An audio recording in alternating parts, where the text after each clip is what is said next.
கிறிஸ்துவுக்குள் அன்பானவர்களே, ஆண்டவராகிய இயேசு கிறிஸ்துவின் ஈடேற்ற நாமத்தில் உங்களுக்கு என் அன்பின் வாழ்த்துக்களை தெரிவித்துக் கொள்கிறேன். ஒவ்வொரு நாளும் ஒவ்வொரு ஜெபத்தை தியானித்து ஜெபம் பண்ணுறீங்கன்னு நான் விசுவாசிக்கிறேன். மிகுந்த பிரயோஜனமாக இருக்கிறது என்று சொல்லி நான் கேள்விப்படுகிறேன். கர்த்தர் நல்லவர். இந்த ஜெபத்தை நீங்கள் பார்த்துட்ருக்கிறீங்க. ஒவ்வொரு நாளும் இந்த ஸ்பெஷல் சீரீஸில் ஒவ்வொரு ஜெபத்தை நான் உங்களுக்கு கொடுத்துட்ருக்குறோம் இந்த டுடே சினிமா மூலமாக. இதே நேரத்தில் நான் இந்தியா முழுவதும் இருக்கிற எல்லா மாநிலங்களுக்கும் சுவிசேஷ பயணமாக இதே நேரத்தில் நான் போய் கொண்டிருக்கிறேன். இப்போ நீங்கள் இதை பார்த்துட்டு இருக்கிற வீடியோவை கூட நான் எங்கேருந்து ரெக்கார்ட் பண்ணி அனுப்பியிருக்கிறேன்னா, கர்நாடகா மாநிலத்தில் உப்ளி என்று சொல்லப்படுகிற ஒரு இடத்துல, இதை சுற்றிலும் இருக்கிற கிராமத்தில் சுவிசேஷத்தை அறிவிக்கும்படியாக வந்திருந்த பொழுது ஒரு திருச்சபையில் வச்சு எடுத்து அனுப்பியிருக்கிறேன். கர்த்தர் உங்களை ஆசீர்வதிப்பார்.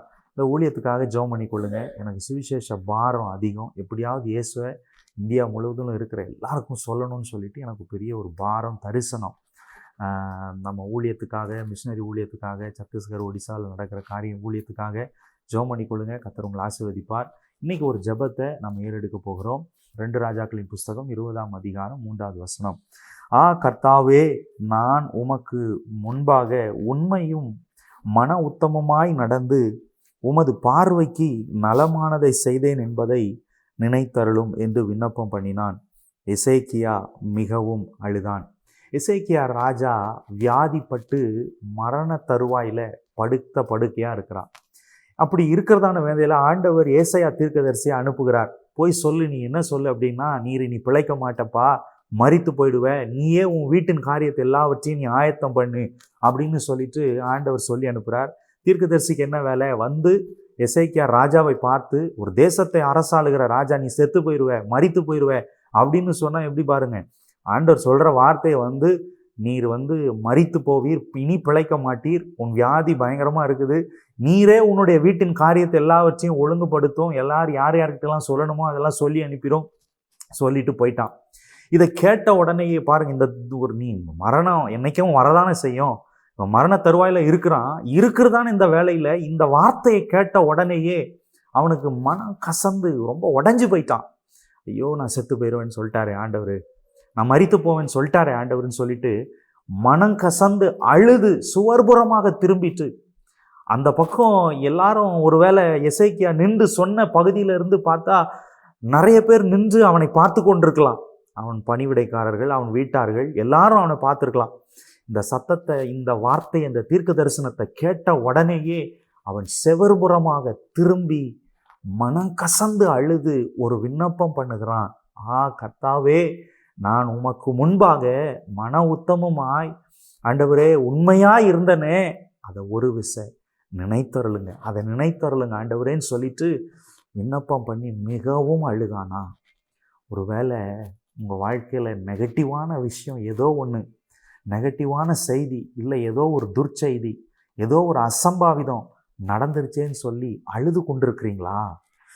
இந்த அழுகிறதான இந்த நேரத்தில் ஆண்டவரை பார்த்து சொல்லுங்க, ஆண்டவரே, நான் உங்கள் முன்னாடி உண்மையாக இருந்தேனப்பா, நான் உங்கள் முன்னாடி மன உத்தமமாக இருந்தேனே ஆண்டவரே, நினைத்தருளும், என்னை நினைத்தருளும் ஆண்டவரேன்னு சொல்லி உண்மையாய் செபிக்கும் பொழுது கர்த்தர் எதையும் மாற்ற அவர் வல்லமை உள்ளவராய் இருக்கிறார், எதையும் திருப்ப அவர் வல்லமை உள்ளவராய் இருக்கிறார். போன ஏசாயா தீர்க்கதரிசியை மறுபடியும் கர்த்தர் அனுப்பி இந்த ஜெபத்தை கேட்டு திரும்ப போ சொல்லு, உன் ஆயுசு நாட்களை 15 வருஷம் நான் கூட்டி கொடுக்குறேன்னு சொல்லு அப்படின்னு சொல்லி ஆண்டவர் திரும்ப அனுப்பி 15 வருடத்தை கூட்டி கொடுக்குறேன், உன் விண்ணப்பத்தை கர்த்தர் கேட்டாரு, உன் கண்ணீரை கண்டாருன்னு சொல்லி 3வது நாளில் நீ ஆலயத்துக்கு போவ அப்படின்னு சொல்லி கர்த்தர் பேசினார்.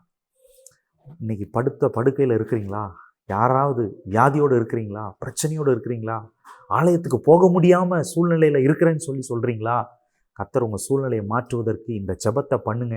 கர்த்தர் உங்களை ஆலயத்துக்கு போகும்படியாக செய்வார். ஒருவேளை படுக்கையாக ஆலயத்துக்கே போக முடியலேன்னு கலங்கி இருக்கலாம். ஒரு பொருத்தனை ஜெபம் பண்ணுங்க. ஆண்டவரே, நீங்கள் படுக்கையை, என் மரண படுக்கையை மாற்றினீங்கன்னா, என் வியாதி படுக்கை மாற்றினீங்கன்னா நான் ஆலயத்துக்கு போவேன் ஆண்டவரே, தவறாமல் ஆலயத்துக்கு போவேன்னு சொல்லி ஒரு பொருத்தனை ஜெபம் பண்ணுங்க. கர்த்தர் உங்கள் ஜெபத்தை கேட்பார். எந்த சூழ்நிலையாக இருந்தாலும் சரி, எந்த காரியமாக இருந்தாலும் சரி, ஒருவேளை ஆண்டவரிடத்துலேருந்தே ஒருவேளை நெகட்டிவான வார்த்தைகள் வந்திருக்கலாம், ஒருவேளை எதிர்மறையான வார்த்தைகள் ஒருவேளை உங்களை குழப்பி கொண்டிருக்கலாம். உலகத்தை பார்க்க முடியாமல், நமக்கு முன்பாக இருக்கிறவர்களை ஃபேஸ் பண்ண முடியாதபடிக்கான ஒரு சூழ்நிலையில் நீங்கள் இருந்து கொண்டிருக்கலாம். இந்த ஜெபத்தை ஒரு விஷயம் நினைத்தருளுங்க ஆண்டவரேன்னு சொல்லி ஜெபம் பண்ணுங்க. கர்த்தர் உங்கள் சூழ்நிலைகளை மாற்றுவார். நல்ல தகப்பனே, உம்மை துதிக்கிறோம், ஸ்தோத்தரிக்கிறோம். இன்றைக்கு ஆண்டவரே நாங்கள் ஜெபிக்கிறோம். எங்களை நினைத்தருளும், எங்களை நினைத்தருளும், எங்கள் சூழ்நிலைகளை நினைத்தருளும், என் குடும்பத்தை நினைத்தருளும், என்னுடைய எல்லா காரியத்தையும் நினைத்தருளும் ஆண்டவரே. எசேக்கியாவுக்கு மறுபடியுமாக தீர்க்கதரிசியை அனுப்பி உன் விண்ணப்பத்தை கேட்டேன், உன் கண்ணீரை கண்டேன் என்று சொன்னீரே, அதுபோலவே கர்த்தர் நீர் எங்கள் விண்ணப்பத்தை கண்டு, எங்கள் கண்ணீரை கண்டு, எங்களுடைய சூழ்நிலைகளை கர்த்தர் நீர் எங்களுக்கு சாதகமாக மாற்றி கொடுப்பதற்காக நன்றி ராஜா. அநேகருடைய வாழ்க்கையில் அப்படிப்பட்ட அற்புதங்கள் நடக்க போகிறதுக்காக நன்றி ராஜா. கர்த்தர் மறுபடியுமாக எங்களை நிறுத்தி, மறுபடியுமாக உங்கள் ஆலயத்துக்கு போய் மறுபடியுமாக கர்த்தர் எங்களை உயர்த்த, ஆண்டவர் உங்கள் நாமத்தை உயர்த்துவதற்கு கர்த்தர் எங்களுக்கு கிருபை செய்ய போகிறது கஷ்டம்.